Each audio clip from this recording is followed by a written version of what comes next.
Hay dos imágenes que me persiguen. La primera la veo en las calles de Bogotá, en Ciudad de México o en Lima.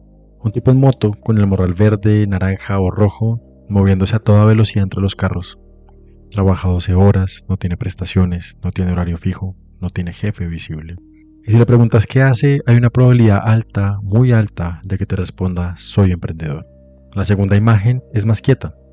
Es el dueño de una tienda que tiene 2 empleados y lleva 5 años pagando un microcrédito. Es el sastre que abrió su propio taller. Es la mujer que vende comida desde la casa y tiene 3 personas ayudándole y que a fin de mes trabaja más horas que cualquiera de ellas, sin vacaciones, sin redes de seguridad. Y si le preguntas qué hace, también te responde, soy emprendedora. Con más convicción incluso, con algo que se parece más al orgullo. Ahí está todo el problema. No es el repartidor, que está haciendo lo que puede hacer. Tampoco es la dueña de un pequeño negocio que recibe unos pesos de más al mes, sino es en esa palabra, en lo que esa palabra hace cuando se instala en la cabeza de alguien que vende su fuerza de trabajo todos los días, que depende de los ingresos de ese trabajo para comer, que no tiene capital propio para más allá de una moto o un negocio que quizás está pagando a cuotas, que trabaja para una empresa que controla sus tiempos, sus rutas, su reputación. Esa palabra, emprendedor, no es una descripción, es una operación ideológica. Es una operación que viene funcionando hace décadas, que la refuerzan los gobiernos, las plataformas digitales, los bancos, los medios de comunicación y que hoy cubre a millones de personas en toda América Latina. Hoy vamos a desmantelarla, no para insultarla, no para decir que quien la usa es ingenuo o está engañada, sino para ver con precisión qué hace esa palabra, qué oculta, qué relación de clase encubre y por qué es tan efectiva, es decir, que funciona.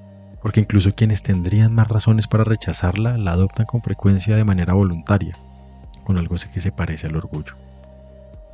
Para eso vamos a usar 4 herramientas teóricas, Marx y los Grundrisse específicamente, Gramsci, Lukács y Marcuse. 4 pensadores, 4 ángulos complementarios sobre el mismo fenómeno. Bienvenidos a Critique, teoría política para leer el mundo. Soy Sergio Bedoya. Y creo que ver con más claridad lo que está pasando es en sí mismo un acto político.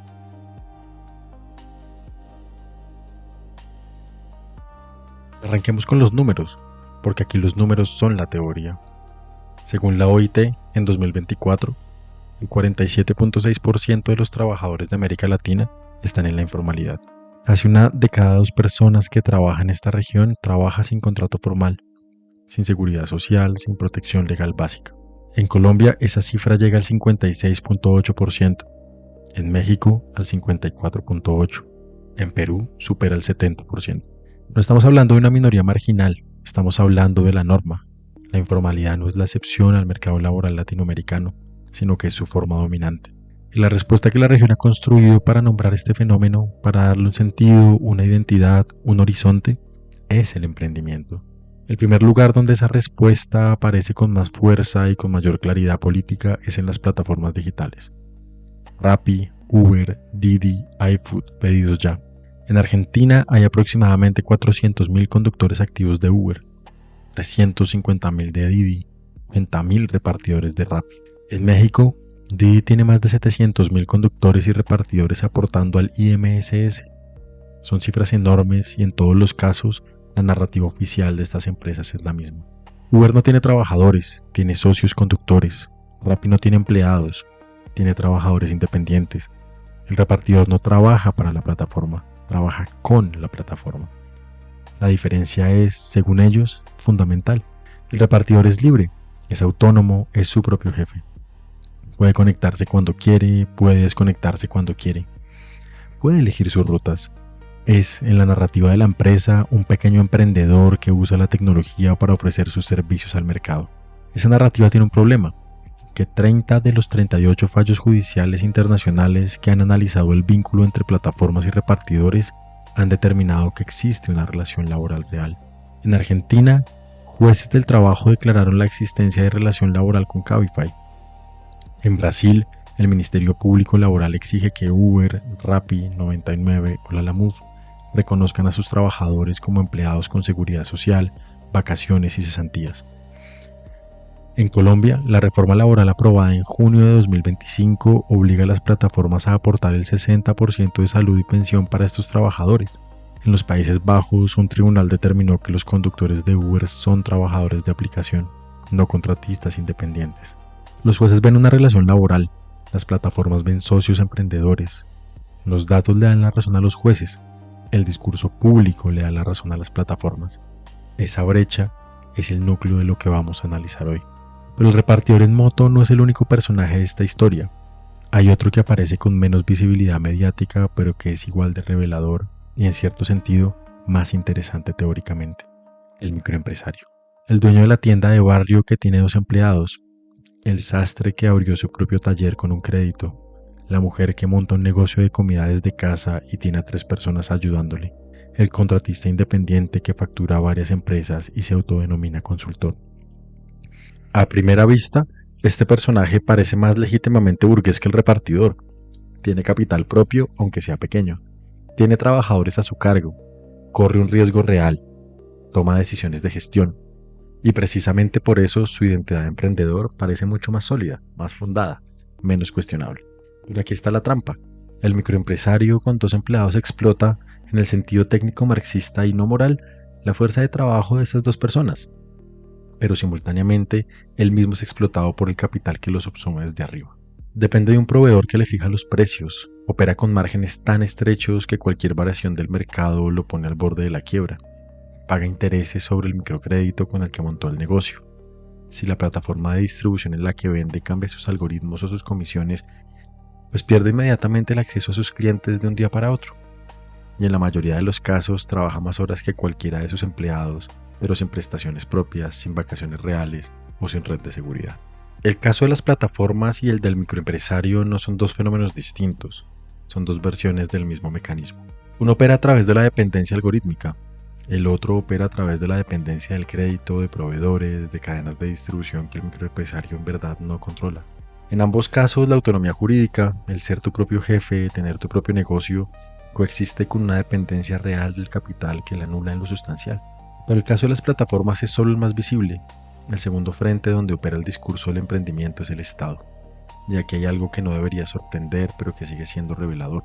El discurso del emprendimiento, como respuesta a la informalidad, no distingue entre izquierda y derecha. Lo encontramos en todos los gobiernos, con distintos nombres y distintos énfasis, pero la misma lógica de fondo. Impulsa Colombia nació en 2012 bajo el gobierno de Santos y siguió bajo Duque, un programa de derecha que invierte en emprendedores de alto impacto. El Programa Nacional Emprendedor en México fue relanzado en 2024 bajo el gobierno de Morena con montos de hasta 5 millones de pesos por negocio.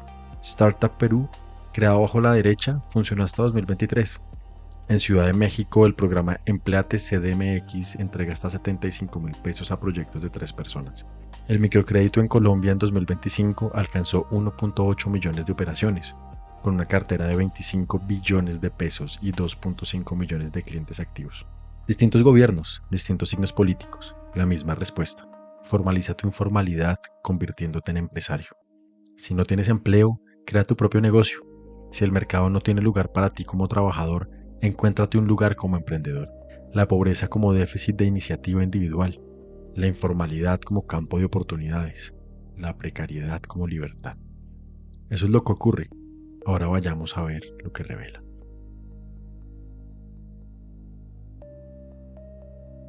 Voy a empezar por Marx, no el Marx de los manifiestos ni el de los eslóganes, sino el Marx de los Grundrisse, los manuscritos del 57 y 58, que son quizás el texto teórico más denso y más fértil que escribió, el lugar donde se pueden ver los engranajes del análisis antes de que los cubra la arquitectura final del Capital.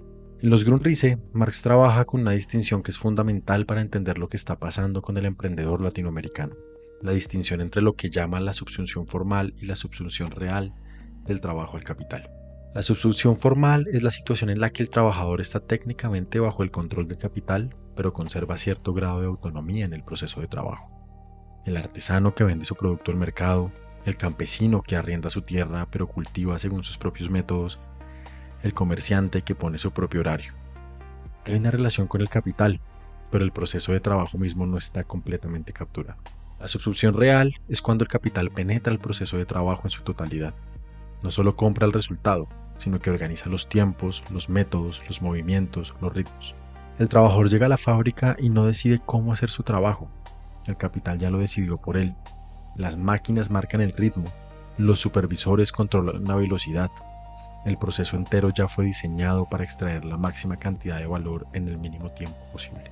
Ahora bien, ¿en cuál de estas dos situaciones está el repartidor de Rappi? El repartidor tiene su propia moto, o la paga. Eso podría hacer pensar en subsunción formal. Tiene medios de producción propios, vende un servicio en el mercado. Pero el algoritmo de Rappi le asigna los pedidos. El algoritmo determina qué ruta conviene. El algoritmo mide su tiempo de entrega, califica su desempeño, lo amenaza con la desactivación si su puntaje baja. El algoritmo, que es capital en su forma más pura, capital como código, controla el proceso de trabajo en su totalidad, con mayor precisión que cualquier capataz de la fábrica del siglo XIX, que al menos tenía que estar físicamente presente para supervisar. Eso es subsunción real bajo una apariencia de subsunción formal. El capital controla el proceso completo mientras el trabajador mantiene la ilusión de ser un propietario autónomo. La moto no lo hace independiente, la moto es la trampa. El costo del medio de producción, mantenimiento, gasolina, seguro, depreciación, corre por cuenta del trabajador, no de la empresa. El repartidor financia con su propio bolsillo una parte del capital fijo que la empresa necesita para operar. Ese es el primer movimiento que Marx nos permite ver. La propiedad jurídica de los medios de producción no define la posición de clase. Lo que define la posición de clase es la relación real con el proceso de producción y con la apropiación del valor. Y en esa relación real, el repartidor, el conductor de Uber, el microempresario informal que depende de un solo proveedor o de una sola plataforma de ventas, es un trabajador que vende su fuerza de trabajo a cambio de un ingreso.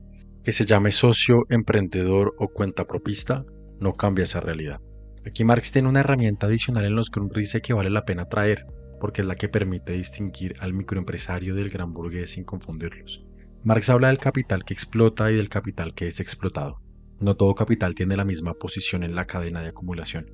El pequeño propietario que tiene 2 empleados y un taller explota la fuerza de trabajo de esas 2 personas en el sentido técnico del término. Se apropia de una parte del valor que ellas producen. Eso es real y no hay que minimizarlo. Pero ese mismo pequeño propietario está siendo explotado por el capital que opera por encima de él. El banco que le cobró intereses sobre el crédito con el que montó el taller. El proveedor que le fija los precios de los insumos. La plataforma de distribución que se queda con una comisión sobre cada venta. El microempresario está simultáneamente en ambos lados de la relación de explotación. Explota hacia abajo, es explotado hacia arriba, y la ilusión de ser un capitalista, de estar del lado del capital, lo ancla a una identidad que corresponde solo a la mitad de su posición real. Esa es la trampa más refinada. El repartidor tiene poco que perder en términos de identidad de clase si acepta que es un trabajador. El microempresario tiene algo que proteger, su negocio, sus empleados, la imagen de sí mismo como alguien que construyó algo. Eso hace que su resistencia a verse como clase trabajadora sea más intensa, más estructurada, más difícil de mover, y eso lo hace paradójicamente más útil al orden que lo explota. Nadie defiende la narrativa burguesa con más convicción que quien apenas tiene un pie en ella. Pero si eso es tan claro, ¿por qué no lo ven? Aquí entra Gramsci. Gramsci desarrolla en los cuadernos de la cárcel el concepto de hegemonía como la capacidad de una clase dominante para que sus ideas, sus valores, su visión del mundo sean aceptadas por el conjunto de la sociedad como sentido común, no como imposición, como evidencia. La clase que domina no necesita que el policía esté en cada esquina si logra que la mayoría interiorice su visión del mundo como si fuera la única posible, como si fuera la realidad misma. El discurso del emprendimiento es hegemonía en estado puro, no es propaganda burda que alguien impone desde arriba, es una narrativa que se reproduce en todos los niveles, los medios, la escuela, la familia, los programas de televisión, las redes sociales, las políticas. Emprender es independizarse, emprender es ser tu propio jefe, emprender es construir tu futuro con tus propias manos. Quien fracasa en el mercado fracasa porque no tuvo suficiente iniciativa, suficiente disciplina o suficiente actitud. Gramsci llama a esto sentido común, el residuo de las filosofías del pasado, el conjunto de creencias y prejuicios que una sociedad tiene sobre sí misma sin haber pasado por ninguna reflexión crítica. El sentido común no es falso en todo, contiene elementos de experiencia real, pero es fragmentario, incoherente, funcional al orden existente porque precisamente no está sistematizado, porque no puede ver las conexiones estructurales. Y aquí viene algo que Gramsci señala y que importa mucho para nuestro análisis. El discurso del emprendimiento no solo describe una situación, la produce. Convierte la competencia individual en la lógica normal de la vida económica. Si cada quien está tratando de sacar adelante su propio negocio, la organización colectiva, el sindicato, la huelga o las demandas laborales no solo son difíciles, son irracionales. Los emprendedores no se sindicalizan, los emprendedores compiten. La hegemonía del emprendimiento desmonta las formas de organización que podrían articular pues, los intereses reales de estos trabajadores. Pero hay algo más profundo todavía. No es solo que la narrativa sea poderosa, es que la conciencia misma del trabajador está estructuralmente impedida para verse como clase, y aquí necesitamos a Lukács. En Historia y Conciencia de Clase, Lukács desarrolla el concepto de conciencia de clase y sus obstáculos, pero lo que me interesa traer hoy es algo más específico, lo que Lukács llama la conciencia amorfa del proletariado, la conciencia que no logra constituirse como conciencia de clase porque está fragmentada, atomizada, incapaz de totalizar su propia situación. El proletariado en tanto clase no es solo un conjunto de personas en la misma situación económica, es la posibilidad de una perspectiva sobre la totalidad del proceso social. Cuando los trabajadores logran verse como clase, cuando pueden articular su posición particular con la lógica general del sistema, aparece algo que Lukács llama conciencia posible o adscrita, es decir, la comprensión de lo que esa posición implica estructuralmente. Pero esa conciencia no es automática, puede estar bloqueada. Y una de las formas en que se bloquea es precisamente cuando los trabajadores están tan fragmentados, tan dispersos, tan compitiendo entre sí, que no pueden construir una perspectiva compartida. El repartidor en la moto es el ejemplo perfecto de la conciencia amorfa. Está solo, no comparte espacio físico con otros trabajadores de su misma condición durante la jornada. No tiene compañeros de trabajo en el sentido tradicional, compite con otros repartidores por los pedidos. La plataforma lo evalúa individualmente, lo premia individualmente y lo castiga individualmente. Toda la arquitectura del trabajo en plataformas está diseñada casi como si lo hubieran planeado y en cierto sentido lo planearon, para que la experiencia del trabajo sea radical e inevitablemente individual. La conciencia amorfa no es un defecto de estos trabajadores, es el producto directo de las condiciones en que trabajan. Pero Lukács en la ontología del ser social añade algo más, el proceso por el cual las relaciones sociales históricas se naturalizan. El capitalismo produce la apariencia de que sus categorías, el mercado, la competencia, el salario, el emprendimiento, son categorías naturales del ser humano y no construcciones históricas específicas de un modo de producción particular. La naturalización de la opresión opera cuando la explotación deja de verse como explotación y se convierte en el orden natural de las cosas. No es que te exploten, es que el mercado funciona así. No es que trabajes para alguien más, es que así es como se crea valor en la sociedad. Cuando el repartidor dice soy emprendedor, no está mintiendo conscientemente, está usando las categorías disponibles para describir su situación. Y esas categorías están naturalizadas hasta el punto en que el análisis alternativo suena extraño, suena ideológico, suena como el discurso de alguien que no entiende cómo funciona el mundo real. Ahora bien, ¿cómo se vive esa situación desde adentro? ¿Qué experiencia subjetiva produce? Para eso necesitamos a Marcuse.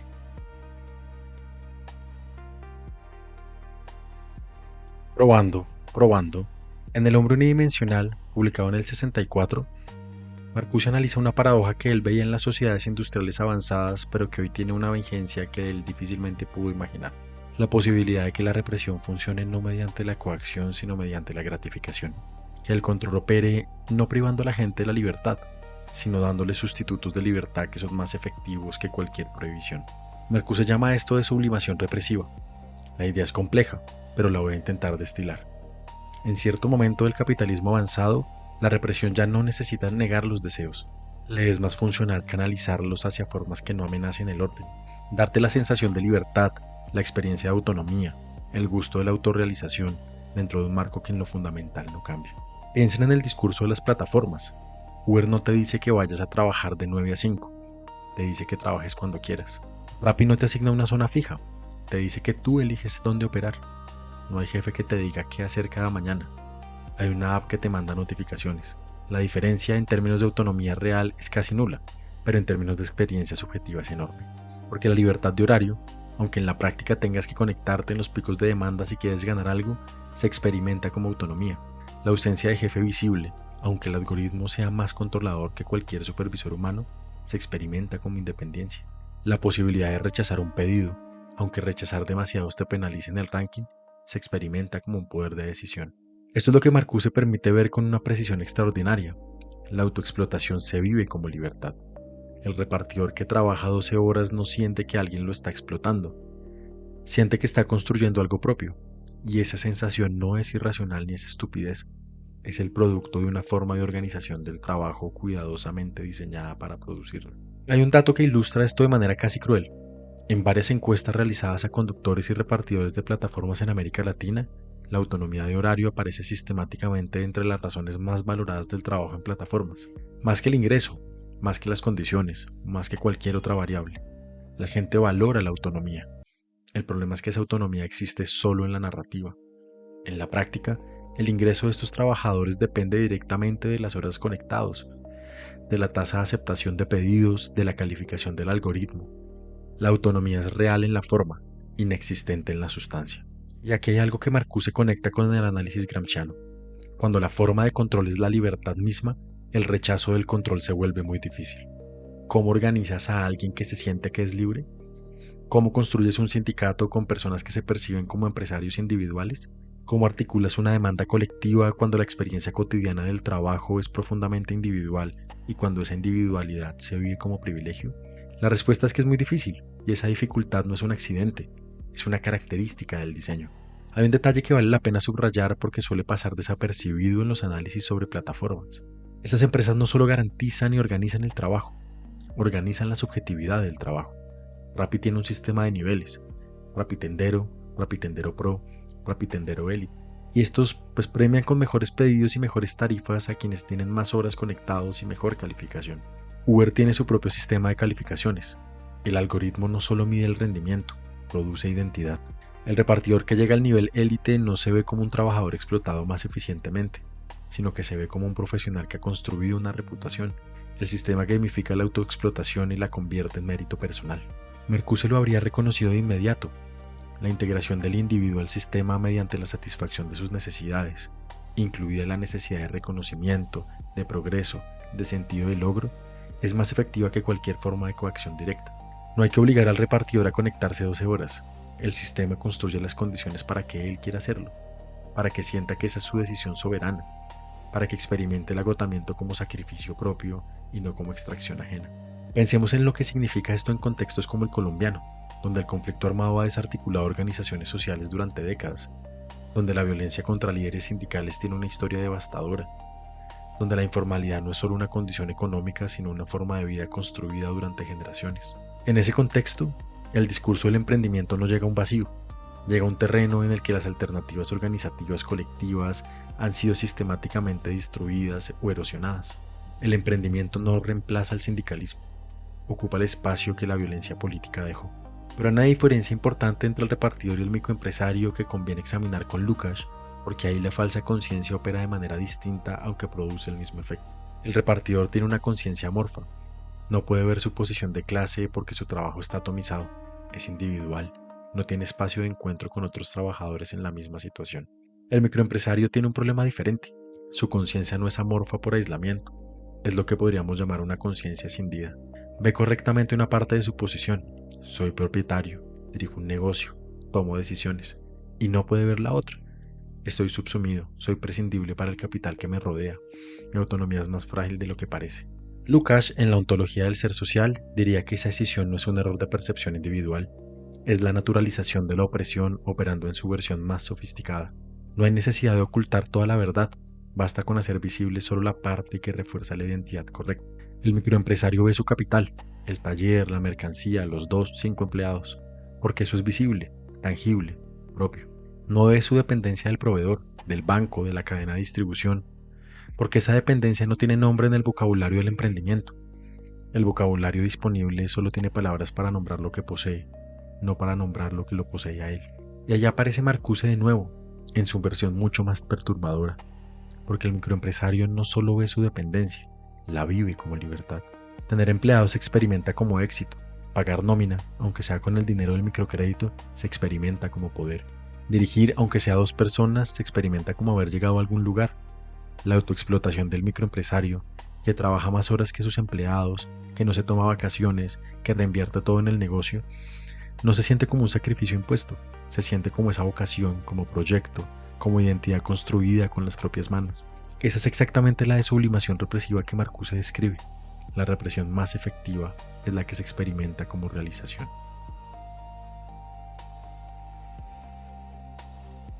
Hay algo que quiero dejar sobre la mesa antes de terminar. El análisis que hicimos hoy no tiene como conclusión que el emprendimiento es malo en abstracto. Hay personas que construyen proyectos propios, que crean algo que antes no existía, que generan trabajo para otros, que encuentran en eso una forma real de vida y de valor. Ese no es el fenómeno que analizamos. Lo que analizamos es otra cosa, la conversión sistemática del trabajo precario en identidad emprendedora. La operación por la cual un trabajador sin derechos laborales es nombrado, por las plataformas, por el Estado, por el sentido común, como un empresario de sí mismo, y el efecto que esa operación tiene sobre la posibilidad de reconocerse como clase, de organizarse, de reclamar. Marx nos mostró que la relación de clase no la define el nombre, sino la posición real en el proceso de producción. Gramsci nos mostró por qué ese nombre tiene tanto poder, por qué es hegemonía, por qué es sentido común, porque lo reproducen hasta quienes tendrían más razones para cuestionarlo. Lukács nos mostró por qué la conciencia de clase no emerge sola, porque las condiciones del trabajo informal producen estructuralmente una conciencia amorfa que no puede totalizar su propia situación. Y Marcuse nos mostró que la autoexplotación se puede vivir como libertad, que la trampa más efectiva es la que tiene forma de opción. Hay algo más que quiero agregar antes de la pregunta final, que sería deshonesto omitirlo. El hecho de que tanto los gobiernos de derecha como los de izquierda usen el mismo discurso del emprendimiento no es una coincidencia ni una tradición ideológica accidental. Es la señal de que este discurso opera en un nivel que trasciende las disputas políticas ordinarias. Gramsci diría que cuando una idea aparece en boca de actores con intereses opuestos, es porque ya dejó de ser la idea de una clase y se convirtió en el horizonte de toda una época, en el sentido común de la época. Y el sentido común de nuestra época, en América Latina, es que la solución a la pobreza pasa por el emprendimiento individual, no por la redistribución estructural, no por el reconocimiento de derechos laborales, no por la organización colectiva. Eso es exactamente lo que hace tan difícil salir de esa narrativa. No es que los gobiernos de izquierda no quieran, es que el terreno en el que gobiernan ya está ordenado en torno a esas categorías. Cambiarlas requeriría lo que Gramsci llamaba una guerra de posición, la construcción paciente, lenta, acumulativa, de un nuevo sentido común. Pero entonces la pregunta que queda abierta, y siempre terminamos con una pregunta, es esta. Si el discurso del emprendimiento opera también porque ofrece dignidad donde hay precariedad, autonomía donde hay control, identidad donde hay fragmentación, si ofrece, en suma, algo que el análisis crítico por sí solo no puede reemplazar, ¿qué tendría que ofrecer una política que tome en serio la posición real de estos trabajadores? ¿Cuál sería la narrativa, la organización, la forma política que pudiera articular los intereses de quienes hoy se llaman emprendedores y que les permitiera reconocerse sin perder la dignidad que esa palabra, con todo lo que oculta, todavía les da? Esa pregunta no tiene respuesta fácil, pero es, creo yo, la pregunta política más urgente que tiene la izquierda latinoamericana en este momento. Y si después de este episodio esa pregunta les persigue un poco, el episodio funcionó. Esto fue Critique, teoría política para leer el mundo. Si este episodio te hizo ver algo distinto, compártelo con alguien que también quiera ver diferente. Hasta la próxima.